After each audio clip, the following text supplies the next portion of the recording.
सर्वेभ्यो नमो नमः। देववाणी संस्कृत शिक्षा ग्रुप में एक बार पुनः आप सभी का हार्दिक स्वागत है। पिछली कक्षा में हमने स्वम ज्ञाति धनाख्यायाम सूत्र के बारे में अध्ययन किया था। इसका विस्तार से अर्थ देखा था और इसका जो उदाहरण बन रहा था स्वे और स्वाहा, उसका रूप सिद्ध किया था। इसके बाद में जो आज है वो अपने सूत्र है आपकी किताब में 43 नंबर का सूत्र है, अंतरम बहिर्योगोपसंज्ञानयो। सूत्र का क्या है? अंतरम बहिर्योगोपसंज्ञानयो। सूत्र का अर्थ है कि बाह्य अर्थ में या परिधान अर्थ में। तो बाह्य का मतलब बाहर, बाहरी, और परिधान का मतलब होता है कि जो हम वस्त्र पहनते हैं उनको क्या बोलते हैं? परिधान बोलते हैं। ठीक है, तो जो वस्त्र हम पहनते हैं उनको क्या बोलते हैं? परिधान बोलते हैं। कि या तो बाहर के अर्थ में या परिधान के अर्थ में जो अंतर शब्द होता है, कौन सा शब्द है? अंतर शब्द है।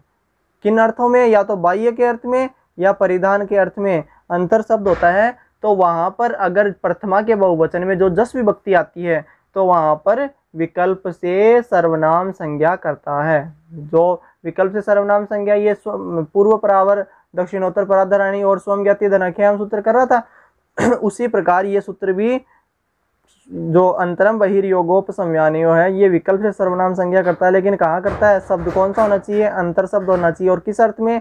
या तो बाह्य अर्थ में या परिधान अर्थ में। इन दोनों अर्थों में अगर ये शब्द होगा तो वहां पर विकल्प से सर्वनाम संज्ञा होती है। तो इसका दो रूप है, देखो, अंतरे अंतरा वा, ये गृह, अंतरे अंतरा वा गृहा यानी घर में। ठीक है, तो ये तो बाह्य अर्थ में हो गया। फिर है अंतरे अंतरा वा साटका। साटका, साटिका किसको बोलते हैं? जो साड़ी होती है उसको क्या बोलते हैं? स्त्री की साड़ी होती है उसको बोलते हैं साटका। तो साटका से साटिका बन जाता है।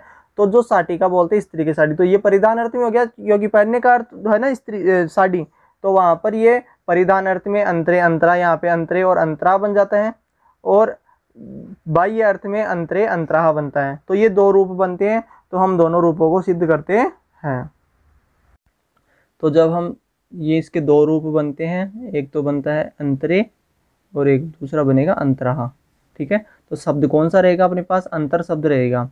अंतर शब्द रहेगा तो अंतर शब्द की वही प्रातिपदिक संज्ञा कर देंगे। प्रातिपदिक संज्ञा करने के बाद में प्रथमा के बहुवचन में वही विभक्ति आएगी, जस विभक्ति। कौन सी विभक्ति आएगी? जस विभक्ति। तो यहाँ तक तो जो पहले कर रहे हैं वैसे तो चलता रहेगा। तो जस विभक्ति हो गई तो शब्द कौन सा अपने पास? अंतर, और आगे विभक्ति हो गई जस, तो इति जाते हैं। अब यहाँ पे सर्वाधीनी सर्वनामानी से सर्वनाम संज्ञा प्राप्त कर सकते हैं। ठीक है, तो उसके बाद में लेकिन सूत्र आएगा अंतरम बहिर्योगोपसंज्ञानयोः। कौन सा सूत्र आएगा? अंतरम बहिर्योगोपसंज्ञानयोः। तो आप सीधा ये सूत्र लगाओ कि अंतरम बहिर्योगोपसंज्ञानयोः। तो अंतरम बहिर्योगोपसंज्ञानयोः सूत्र क्या कर देगा? विकल्प से सर्वनाम संज्ञा कर देता है। कौन सी संज्ञा करेगा? विकल्पेन सर्वनाम संज्ञा कृते। तो ये सूत्र विकल्प से सर्वनाम संज्ञा कर देता है। विकल्प से यानी सर्वनाम संज्ञा हो गई तो अंतर शब्द सर्वनाम संज्ञक शब्द हो गया। अंतिम वर्ण क्या आ रहा है? अंतर शब्द का अदंत है ना। इसके बाद में विभक्ति कौन सी आ रही है? जस विभक्ति। तो वही सूत्र लगेगा जसहसी। कौन सा सूत्र लगेगा? जसहसी। तो जसहसी सूत्र क्या कर रहा था? जस के स्थान पर सी आदेश। तो जस के स्थान पर सी आदेश कर देगा तो पहले अपने पास क्या है? अंतर, अंतर प्लस सी का अनुबंध लोप भी कर दिया तो अनुबंध लोप बचेगा क्या अपने पास? ई। तो इति जाते हैं।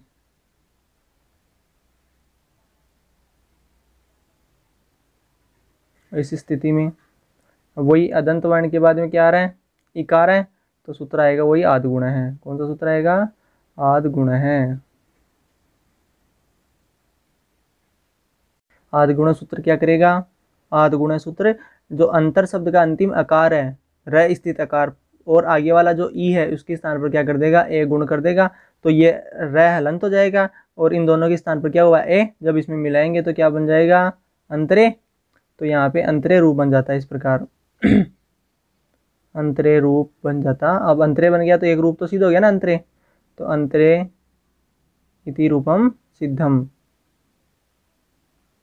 अंतरे रूप तो सिद्ध हो गया, लेकिन सर्वनाम संज्ञा विकल्प से हुई है। तो यहाँ पे लिख सकते हैं सर्वनाम संज्ञा अभावे या फिर विकल्पाभावे। विकल्प के अभाव में या सर्वनाम संज्ञा के अभाव में। तो विकल्प का मतलब ही हुआ कि विकल्प के अभाव में। विकल्प क्या हुआ था? सर्वनाम संज्ञा हुई थी। या फिर सर्वनाम संज्ञा अभावे या सर्वनाम संज्ञा के अभाव में। तो विकल्पा भावे, जैसे भी आप समझ सकते हो, विकल्पा भावे भी लिख सकते हो और सर्वनाम संज्ञा भावे भी लिख सकते हो। तो जब सर्वनाम संज्ञा की थी, सर्वनाम संज्ञा कहाँ पर की है अपने, इस सूत्र से। इस सूत्र से पहले क्या स्थिति है, अंतर प्लस जस से। क्या स्थिति है, अंतर प्लस जस से। अंतर प्लस जस स्थिति थी, उसके बाद में अनुबंध लोप कर देंगे। अनुबंध लोप का मतलब है कि जो जय स्थिति, जस में जो जय है उसका क्या हो जाएगी, संज्ञा हो जाएगी चुटू से, और तस्य लोप से उसका लोप हो जाएगा। तो जस में से जो जय निकल जाएगा तो बचेगा क्या, अस। तो स्थिति बन जाएगी अंतर प्लस अस। फिर वही सूत्र आएगा, प्रथम पूर्व सवर्ण। आगे तो वही पहले चल रहा है, वैसा का वैसा चलता रहेगा, केवल एक सूत्र चेंज होगा यहाँ पे, अंतरम बहिर्योगोपसंज्ञानियो, ये विकल्प से सर्वनाम संज्ञा करता है। इसके बाद में सूत्र आएगा, प्रथम पूर्व सवर्ण है। प्रथम पूर्व सवर्ण ए और ए दोनों के स्थान पर, इन दोनों ए के स्थान पर क्या कर देगा, पूर्व सवर्ण दीर्घ आ, रूप बन जाएगा अंतरास, और अंतिम सकार है तो सस्य रोते विसर्गे, तो अंतरा बन जाएगा। तो केवल पूर्व जो सिद्धियां बनाई थी उनमें केवल इतना अंतर है कि जो सूत्र है यहाँ पे सर्वनाम संज्ञा करने का विकल्प से, अंतरम बहिर्योगोपसंज्ञानियो, ये सूत्र चेंज होगा, बाकी का आगे का जो सारा कार्य है वो पूर्व की तरह रहेगा। ठीक है, तो इस प्रकार आप इनको बना सकते हो। रिपीट कराने की जरूरत नहीं, क्योंकि ये फिर भी एक बार चलो मैं बता देता हूँ फटाफट। अंतर शब्द प्रातिपदिक संज्ञा करने के बाद प्रथमा के बहुवचन में जस विभक्ति हो गई, अंतरम बहिर्योगोपसंज्ञानियो, सूत्र विकल्प से सर्वनाम संज्ञा कर देगा। क्यों करता है, क्योंकि बाह्य अर्थ में अंतर शब्द हो या फिर आपके जो परिधान अर्थ में हो, तो वहां पर फिर सूत्र आएगा जैसे सी, वो जस के स्थान पर सी कर देगा। अनुबंध लोप करेंगे तो रूप बन जाएगा अंतर प्लस ई, आद गुण है, यानी अदंत वर्ण के बाद में इकार है तो गुण हो जाता है, गुण कर देगा तो अंतरे बन जाता है। इसके बाद में विकल्प के अभाव में, यानी सर्वनाम संज्ञा के अभाव में, तो क्या रूप है, अंतर प्लस जस, अनुबंध लोप करेंगे तो अस, और प्रथम पूर्व सवर्ण है, अक के बाद में आचार है तो इस पूर्व सवर्ण दीर्घ हो जाएगा। पूर्व सवर्ण दीर्घ होने के बाद रूप बन जाता है अंतरास, और अंतिम सकार है तो सस्य ऋत्वे विसर्गी। इस प्रकार से अंतरा रूप बनता है। इसके बाद में सूत्र आता है पूर्वादिभ्यो नवभ्यो वा। कौन सा सूत्र है, पूर्वादिभ्यो नवभ्यो वा। ये सूत्र कहता है कि जो सूत्र था पूर्व परावर, पहले अपन ने पढ़ा था, पूर्व परावर दक्षिणोत्तर पराधराणी व्यवस्थायाम संज्ञायाम, कि जो पूर्व शब्द है, पर शब्द है, अवर शब्द है, दक्षिण, उत्तर, अपर, अधर, स्व, अंतर, ये जो 9 शब्द हैं, तो वहां पर अगर जस विभक्ति होती है तो वहां पर विकल्प से सर्वनाम संज्ञा करा था वो सूत्र। लेकिन यहाँ पर सूत्र आता है पूर्वादिभ्यो नवभ्यो वा। कौन सा सूत्र है, पूर्वादिभ्यो नवभ्यो वा। ये सूत्र कहता है कि ये जो 9 शब्द हो, कौन कौन से, पूर्व, पर, अवर, दक्षिण, उत्तर, अपर, अधर, स्व, अंतर, इत्येते ये 9 शब्दा संति, यानी जहां पर ये 9 शब्द होते हैं तो ये 9 शब्द कैसे हो जाएंगे, सर्वनाम संज्ञक शब्द हो जाएंगे। ठीक है, इन 9 शब्दों की क्या होती है, सर्वनाम संज्ञा होती है। तो तेभ्य परयो, उनके बाद में, पर का मतलब बाद में, या तो ngशी विभक्ति हो या फिर ngi विभक्ति हो। तो हमें पता होना चाहिए ngशी विभक्ति कहाँ पर आती है, पंचमी के एकवचन में, और ngi विभक्ति कहाँ पर आती है, सप्तमी के एकवचन में। तो इनके स्थान पर क्या होता है, क्रमशः है, तो जहाँ पर ngशी विभक्ति होगी वहां पर स्मात आदेश हो जाएगा, जहां पर ngi विभक्ति होगी उसके स्थान पर कौन सा आदेश हो जाएगा, स्मिन आदेश हो जाएगा। सूत्र याद है, पुराना सर्व शब्द में ngशिंग्यो स्मास्मिनौ, याद आया। तो वहां पर ngशी और ngi के स्थान पर स्मात और स्मिन आदेश कर रहा था वहां पे वो सूत्र। लेकिन यहाँ पर जो पूर्व शब्द है, पर शब्द है, ये 9 शब्द हो, वो सर्वनाम संज्ञक शब्द हो, तो वहां पर स्मात और स्मिन आदेश ngशी और ngi विभक्ति के स्थान पर कौन सा सूत्र करेगा, पूर्वादिभ्यो नवभ्यो वा। एक बार पुनः रिपीट कर लो सूत्र को, कि ये पूर्व आदि जो 9 शब्द है, तो पूर्व आदि का मतलब ये जो भी 9 शब्द किताब में है आपके, इसमें यहाँ देख लेना आप 9 शब्द सारे, जो 9 शब्द है तो ये सर्वनाम संज्ञक होते हैं, इनकी सर्वनाम संज्ञा हो जाती है। तो अगर आगे इनके ngशी और ngi विभक्ति होती है तो वहां पर क्या होता है, स्मात और स्मिन आदेश होता है। ठीक है, तो इसके रूप भी बनाते हैं अभी। इसका जो रूप बनता है पूर्वस्मात और पूर्वात, क्योंकि विकल्प से हो रहा है तो वहां पर रूप कितने बढ़ेंगे, तो ये जो पूर्वादिभ्यो नवभ्यो हुआ है वो स्मात और स्मिन आदेश कब कहाँ पर करता है, विकल्प से करता है। कैसे करेगा, विकल्प से करता है। तो इसके 2 रूप बनेंगे, पूर्वस्मात और पूर्वात।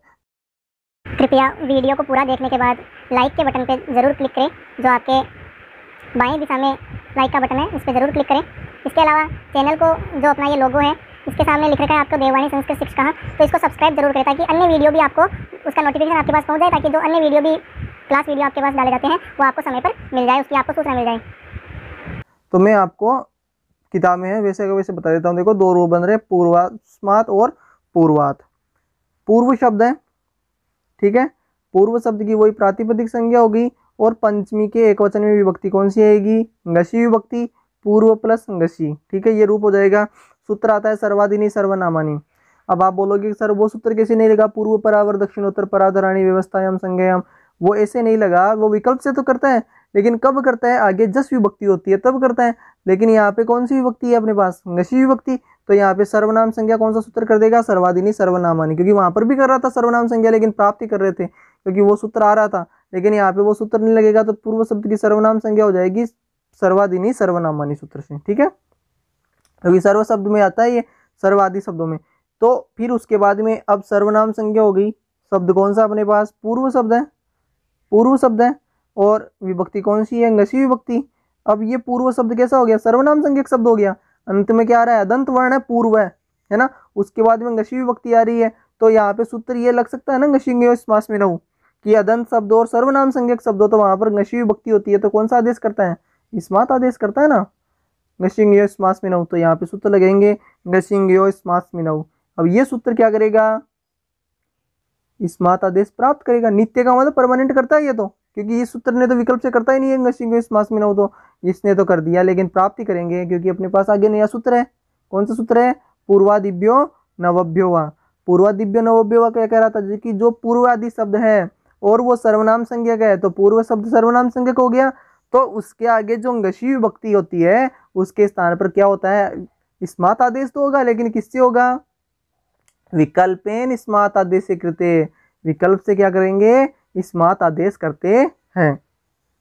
पूर्व शब्द है, विकल्प से क्या हो गया? स्मात आदेश। अब इस प्लस के निशान को हटा दो, क्या बन जाएगा? पूर्वस्मात बनेगा या नहीं बनेगा? ये लो, पूर्वस्मात रूप बन गया आपका, पूर्वस्मात रूप बन गया। अब देखो सर्वनाम संज्ञा हो गई, यहाँ तक सर्वनाम संज्ञा की हमने। अब विकल्प से काम कहाँ पर हुआ है? यहाँ पर, ठीक है, विकल्प से काम कहाँ पे हुआ है? यहाँ पर, तो विकल्प से यहाँ पर हुआ है पूर्व प्लस स्मात, तो इस सूत्र ने विकल्प से किया है, तो इससे पहले क्या स्थिति है? देखो पूर्व में स्थिति क्या है? पूर्व प्लस ngशी, क्या स्थिति है? पूर्व प्लस ngशी, तो ngशी विभक्ति है, तो वही ngशी लिख देंगे, तो पूर्व प्लस ngशी, विकल्प के अभाव में है ये, ठीक है, स्मात आदेश के अभाव में, तो पूर्व प्लस ngशी है। रामात सिद्धि बनाई थी तो याद है सूत्र? टांग ngसी ngसामिनातस्या, टांग ngसी ngसामिनातस्या, ये सूत्र है आपके, टांग ngसी ngसामिनातस्या। तो ये टा के स्थान पर इन करता है, ngसी के स्थान पर कौन सा आदेश करता है? आत, आत आदेश, तो पूर्व प्लस आत। अब रामात की तरह, अब अ है, सामने भी अ है, समान अक है, ये भी अक में आता है, ये भी अक में आता है, तो सूत्र आएगा अक सवर्ण दीर्घ, यो दोनों का क्या कर देगा? सवर्ण दीर्घ कर देगा, तो रूप अपना क्या बन जाता है? पूर्वात रूप बन जाता है। इसके बाद में आपके रूप है पूर्वस्मिन और पूर्वे, तो ये आपको बना के बताता हूँ मैं। तो यहाँ पे रूप बनते हैं दो, पूर्वस्मिन और पूर्वे। तो शब्द कौन सा है? पूर्व शब्द है, तो पूर्व शब्द के प्रातिपदिक संज्ञा करने के बाद में सप्तमी के एकवचन विभक्ति आई थी ंगी विभक्ति, तो रूप बन जाता है पूर्व प्लस ंगी। वही सर्वनाम संज्ञा, पूर्व शब्द की सर्वादिनी सर्वनामानी से सर्वनाम संज्ञा कर देते हैं तो पूर्व शब्द कैसा हो गया? सर्वनाम संज्ञक हो गया। इसके अब सर्वनाम संज्ञक शब्द है, अदंत शब्द है, इसके बाद ंगी विभक्ति आ रही है, तो कौन सा सूत्र आएगा? जो पहले बताया था अभी पूर्वस्मात में, ngशिंग्यो समास में रहूं। तो सर्वनाम संज्ञा करने के बाद में सूत्र आएगा ngशिंग्यो समास में रहूं। ngशिंग्यो समास में रहूं की ngशी के स्थान पर स्मात और ंगी के स्थान पर तो अपने पास ंगी विभक्ति है, तो यहाँ पे ngशिंग्यो समास में रहूं क्या करेगा? स्मात आदेश करेगा, तो ये तो नित्य करता है, तो लेकिन प्राप्त करेंगे, लेकिन सूत्र आएगा पूर्वादिभ्यो नवभ्यो, कि ये जो पूर्वादि शब्द हैं तो वहां पर सर्वनाम संज्ञक शब्द होता है, तो वहां पर अगर गी विभक्ति है तो विकल्प से क्या करता है? ये स्मात आदेश, सॉरी स्मिन आदेश करता है। कौन सा आदेश करेगा? स्मिन आदेश, तो यहाँ पे गलती से स्मात लिख गए, ठीक है, तो ंगी के स्थान पर क्या कर देगा? स्मिन आदेश, तो ंगी के स्थान पर जब स्मिन है तो पूर्व तो पहले से लिख रखा अपने पास, और आगे क्या है? ंगी के स्थान पर क्या हो गया? स्मिन, तो हम भी स्मिन लिख देते हैं और प्लस का निशान हटा देते हैं, तो क्या रूप बन गया, देखो पूर्वस्मिन बन गया। इसका मतलब पूर्वस्मिन रूप तो अपना सिद्ध हो गया। लेकिन अब इस पूर्वादिव्य नवोभ्यवा सूत्र ने क्या किया, विकल्प से किया है ना काम, तो यहाँ पे लिखेंगे विकल्पाभावे। तो विकल्प के अभाव में क्या स्थिति थी, देखो विकल्प से क्या इस सूत्र ने किया है, लेकिन इससे पहले क्या स्थिति थी, ये सूत्र अपने किया लेकिन ये आदेश प्राप्त हुआ, यहाँ पे सर्वनाम संज्ञा हुई है, लेकिन ये स्थिति थी ना पूर्व प्लस अंगी। फिर पूर्व प्लस अंगी का क्या कर दिया मैंने यहाँ पे अनुबंध लोप। अनुबंध लोप किसका, कि लसकवत द्वितीय से अंगी, जो अंगी है उसमें से अंगय की संज्ञा हो जाएगी लसकवत्ता द्वितीय से। तो क्या बचेगा अपने पास, ई बचेगा। तो यहाँ पे रूप लिख देंगे पूर्व प्लस ई। ठीक है, अब देखो पूर्व है, अंतिम अकार है, इसके बाद में इकार है, तो वही सूत्र आएगा आद्गुण है। तो आद्गुण है सूत्र है वो क्या करेगा, इस पूर्व स्थित वह स्थित अ है ना, इसके और आगे जो ई है इन दोनों के स्थान पर क्या गुण कर देगा, ए गुण कर देगा। तो वह हलंत हो जाएगा, दोनों के स्थान पर क्या हो गया ए गुण, तो रूप क्या बन जाएगा पूर्वे। तो दूसरा रूप अपने को क्या बनाना था, पूर्वे।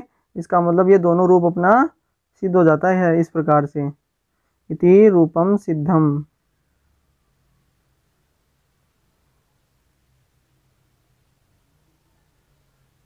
इस प्रकार अपने ये दोनों रूप सिद्ध हो जाते हैं। एक बात पुनः रिपीट कर लो, पूर्वस्मिन और पूर्वे दो रूप बनेंगे। पूर्व शब्द है प्रातिपदिक सप्तमी के एकवचन में अंगी विभक्ति, पूर्व प्लस अंगी सर्वादिनी सर्वनाम सर्वनाम संज्ञा, सर्वनाम संज्ञक शब्द है, उसके बाद अगर अंगी विभक्ति है तो सूत्र कौन सा आ सकता है, अंगसिंह। तो ये सूत्र क्या करेगा, अंगी के स्थान पर स्मिनादेश प्राप्त करेगा, लेकिन सूत्र आएगा पूर्वादिव्य नवोभ्या की पूर्व आदि जो 9 शब्द है वहां पर अगर सर्वनाम संज्ञक वो शब्द है तो अंगी विभक्ति है, तो कौन सा आदेश करेगा, स्मिन आदेश ही करेगा, लेकिन विकल्प से करेगा।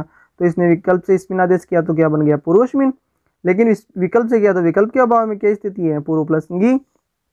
अनुबंध लोप करेंगे पूर्व प्लस ई, अदंत के बाद में एक प्रत्यय का वर्ण आ रहा है तो आद्गुण से गुण हो जाएगा, दोनों के स्थान पर रूप क्या बन जाता है अपना पूर्वे। इस प्रकार ये दोनों रूप सिद्ध होते हैं।